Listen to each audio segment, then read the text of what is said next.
Welcome back to I can master. இன்னைக்கு நம்ம education சைக்காலஜில புதுசா ஒரு 50 to 60 கொஸ்டின்ஸ் பார்க்க போறோம். So let's enrich your knowledge. Wish you all the best and God bless you.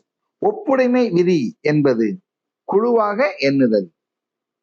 ஒப்பார் குழு என்பது சம வயது குழந்தைகள்.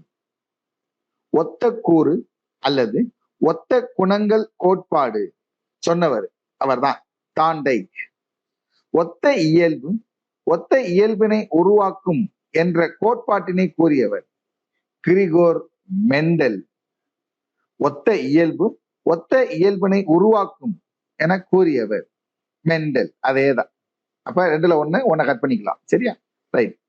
ஏன், எதற்கு, எப்படி என்ற கேள்விகள் எந்த பருவத்தில் ஏற்படுகிறது? குளவி பருவம். ஏஎஸ் நில் அவர்களால் துவங்கப்பட்ட சம்மர் ஹில் பள்ளி எங்கு துவங்கப்பட்டது? இங்கிலாந்தில் வைஸ்டன். எவ்வித கருவியும் இன்றி பிறருடைய நடத்தையை அறிந்து கொள்ள உதவும் முறை போட்டி முறை. எரிக்சனின் கூற்றுப்படி மனிதனின் சமூக கோட்பாடு எத்தனை நிலைகளை கொண்டுள்ளது? 3 நிலைகளை கொண்டுள்ளது. எரிக்சனின் சமூக இயல்பு வளர்ச்சி படிநிலைகள் 8. எப்படி ஈஸியா ஞாபகம் வச்சுக்கலாம்? எரிக்சன் 8, அவ்வளவுதான். எரிக்சன் 8 அப்படின்னு ஞாபகம் வச்சுக்கலாம். ரைட். எமிலி இவருடைய கற்பனை குழந்தை. யாரோட கற்பனை குழந்தை? ரூசோ. எமிலி ரூசோ. ரூசோ எமிலி எப்படியோ ஒன்று ஞாபகம் வச்சுக்கலாம். ஓகே. எபிங்ஹாம் சோதனை எதனுடன் தொடர்புடையது? மறத்தல். எந்த குழந்தைகள் 2 முதல் 6 வயது வரை தொடர்ந்து பேசுவது இல்லை? திக்கி பேசும் குழந்தைகள். எந்த குழந்தைகள் தாழ்வு மனப்பான்மையை வளர்த்து கொள்கின்றன? மற்ற குழந்தையோடு விளையாட மறுக்கப்படும் குழந்தை. எது மனப்பிறழ்வுகளுக்கு வழி வகுப்பது இல்லை? அடக்கி வைத்தல்.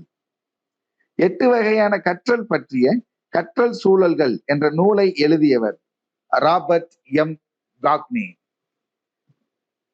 எட்கர் டேலி அனுபவ வடிவம். கூம்பு. ஊக்குமையின் வடிவமைப்பை தந்தவர்கள் டிசக்கோ கிராஃபோர்டு.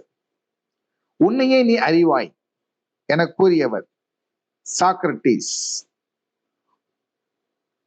உற்று நோக்கல் முறையின் முதற்படி உற்று நோக்கல் தான். உற்று நோக்கலின் படிகள் எத்தனை? 7. உற்று நோக்கலின் இறுதிப்படி நடத்தையை பொதுமைப்படுத்துதல். உளவியல் வகைகளை உருவாக்கியவர் ஸ்கின்னர். உளவியல் பரிசோதனைக்கு வித்திட்டவர் E.H. வெபர். அப்ப உளவியல் பரிசோதனைகளை செய்தவர் வெபர். எப்படி கேட்டாலும் அவர்தான். உளவியல் கற்காத ஆசிரியர் கற்பிக்கும் போது மாணவர்கள் கற்றலில் ஏற்படுவது பயம், வெறுப்பு, கழிவு மற்றும் தேக்கம். உளவியல் என்பது மனிதனின் நனவற்ற நிலையே என கூறியவர் சிக்மண்ட் ஃப்ராய்டு. உளவியல் என்பது மனிதனின் நடத்தை, மனித உறவு முறைகளை பற்றி படிப்பாகும் என கூறியவர் க்ரோ மற்றும் க்ரோ. உளவியல் என்பது மனிதனின் நடத்தையின் காரணங்கள், நிபந்தனைகள் ஆகியவற்றை பற்றி படிப்பதாகும் என்று கூறியவர் மக்டூகல். இதுல பாத்தீங்க அப்படின்னா சின்ன சின்ன வார்த்தைகள்லாம் மாறி இருக்கும். ஆனா அந்த சயின்டிஸ்டோட நேமே மாறும், சைக்காலஜிஸ்டோட நேமே மாறும். அதனால அந்த வார்த்தைகள்ல கவனமா படிக்கணும், கவனமா தெரிஞ்சுக்கணும். ஓகே. உளவியல் என்பது மனது பற்றியது அப்படின்னு ஒருத்தர் சொன்னார். அவர்தான் காண்ட். உளவியல் என்பது மன அறிவியல் அல்ல என்று கூறியவர் வாட்சன். உளவியல் என்பது நனவு நிலை பற்றியது அப்படின்னு சொன்னார் வாட்சன். உளவியல் என்பது ஆன்மா பற்றியது அல்ல என்று கூறியவர் காண்ட். அப்ப கடைசி 4 கொஸ்டினை பாருங்க.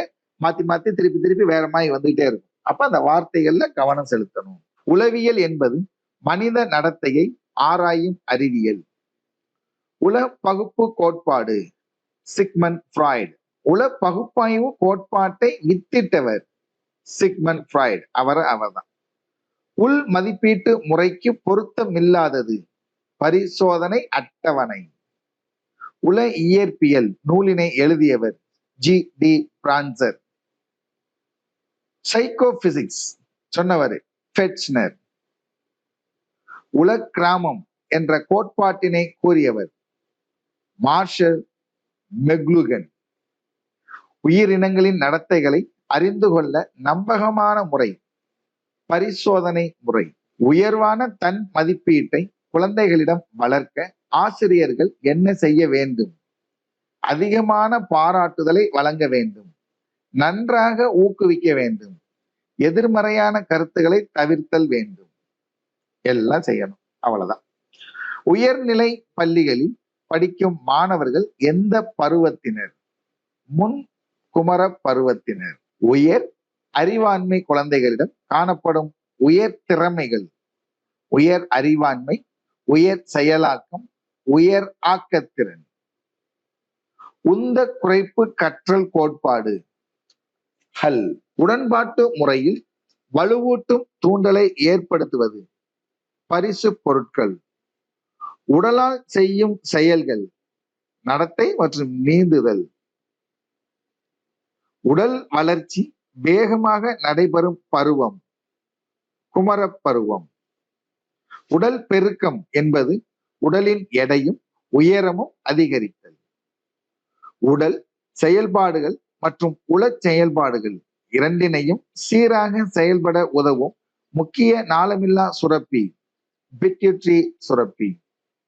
உட்பார்வை மூலம் தீர்வு காணும் மனிதனுக்கு ஒரு திறமையும் சாதனை புரிந்த மகிழ்ச்சியும் ஏற்படுகிறது. ஆஹா எக்ஸ்பீரியன்ஸ். உட்காட்சி வழி கற்றல் கோலர். அவர் பரிசோதனைக்கு பயன்படுத்திய குரங்கின் பெயர் சுல்தான். உட்காட்சி வழி கற்றலை உருவாக்கியவர் கோலர். உட்காட்சி மூலம் கற்றலை முதலில் விளக்கியவர் கோலர். உட்காட்சி மூலம் கற்றலுக்கு கோலர் பயன்படுத்திய பிராணி மனித குரங்கு. அதோட பெயர் தான் சுல்தான். உட் அறிக்கை வெளியிடப்பட்ட ஆண்டு 1854.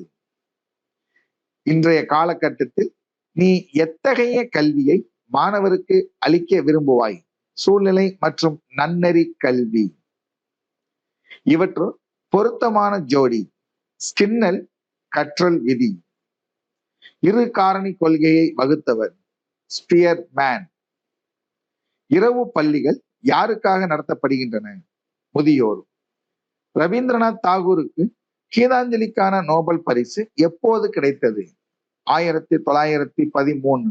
இரத்தம் கருமையாகவும் இரத்த நாளம் அருந்து நிற்காமல் வெளியேறினால் டீர்னிக் வெட் போட வேண்டும். 2 குழந்தைகளில் ஒரு குழந்தை நன்கு தூங்கிய குழந்தை, மற்றொன்று தூங்காத குழந்தை. இவர்களின் கற்றலை ஒப்பிடுவதற்கு உதவும் முறை கட்டுப்படுத்தப்பட்ட உற்று நோக்கல் முறை. 2ஆம் நிலை மன வெளிச்சிகள் கூச்சம், தற்பெருமை, குழப்பம். இவை அனைத்தும் இயற்கை நமக்கு போதிக்கிறது என்று கூறியவர் ரூசோ. இயற்கை அரசு, இயற்கை மனிதன், இயற்கையான நாகரிகம் சொன்னவர் ரூசோவின் தத்துவம். இயல்பூக்க கொள்கை வில்லியம் மக்டூகல் மற்றும் வில்லியம் ஜேம்ஸ். இயக்கமுள்ள உள்ளார்ந்த செயல் கற்றல்.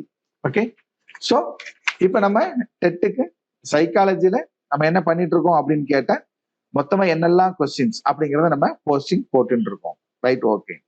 இதுக்கப்புறம் இன்னும் கொஞ்ச நாள்ல நமக்கு என்ன வரப்போகுது அப்படின்னு கேட்டா யூஜி டிஆர்பி வரப்போகுது. அந்த யூஜி டிஆர்பிக்கு நாம பிசிக்ஸ் பிளஸ் சைக்காலஜி, இதே சைக்காலஜிய இன்னொரு முறையில நம்ம என்ன பண்ண போறோம், மறுபடியும் இதே சேனல் ஐகேன் மாஸ்டர்ல நம்ம போட போறோம். ஓகே, உங்களுடைய ஆதரவை தொடர்ந்து கொடுத்துக்கிட்டே இருங்க. நன்றி.